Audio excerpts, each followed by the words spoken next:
Raphaël Perdriau, maire de Saint-Étienne dans la Loire. Bonjour, merci d'être avec nous ce midi. Bonjour. Vous êtes allé plus loin dans la lutte contre la propagation du coronavirus. Vous avez pris 2 arrêtés municipaux notamment. Interdiction de cracher par terre, interdiction de faire du sport dans la rue entre 9 h et 21 h.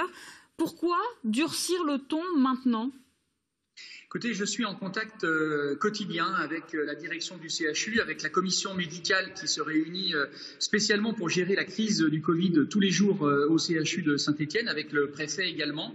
Et il nous est apparu important de rappeler que le confinement était aujourd'hui la seule mesure véritablement efficace contre ce virus.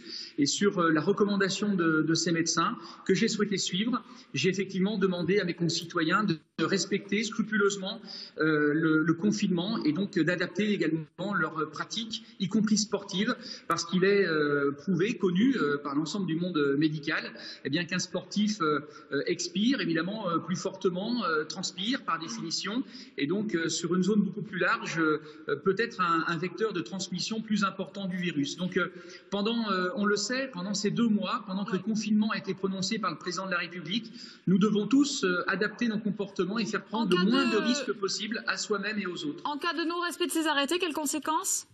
C'est une verbalisation, comme une personne qui se déplace sans dérogation d'autorisation de sortie. 135 € d'amende donc ? C'est bien cela. D'ores et déjà, vous équipez une partie de la population, les personnes âgées de plus de 60 ans, de masques. C'est une mesure qui pourrait être généralisée le 11 mai prochain ? Oui, j'ai souhaité effectivement d'abord répondre aux besoins des personnels de santé. Je pense évidemment à nos médecins, à nos infirmières, puisque nous avons fait sur l'ensemble des 53 communes de la métropole une distribution de 200 000 masques chirurgicaux, dont ils ne disposaient pas.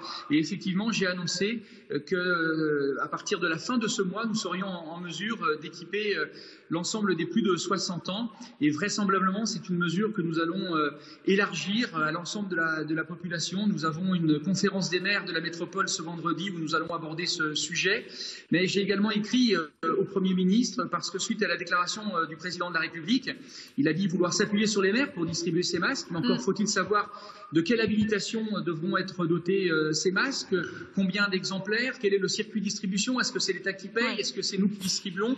Il y a encore beaucoup de points d'interrogation, ce n'est pas le seul.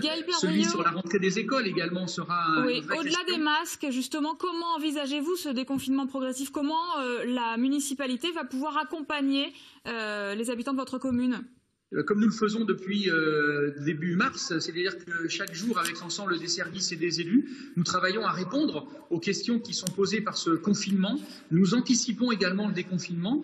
Malheureusement, nous avons énormément d'attentes en matière de précision suite à la parole présidentielle de la semaine dernière d'Emmanuel Macron, et très peu de réponses. Aucune réponse du côté de l'éducation nationale, avec des messages très contradictoires. Vous voyez, par exemple, hier, une déclaration annonçait l'interdiction de tout rassemblement de plus de 100 personnes jusqu'au 31 août, et le ministre de la Culture laisse entendre que de petits festivals pourraient se dérouler. Gaël Ce que nous attendons, c'est une parole claire de l'État. Merci. Nous aussi, nous attendons cette parole claire, et on l'aura certainement dans les prochaines semaines. Merci d'avoir répondu à nos questions.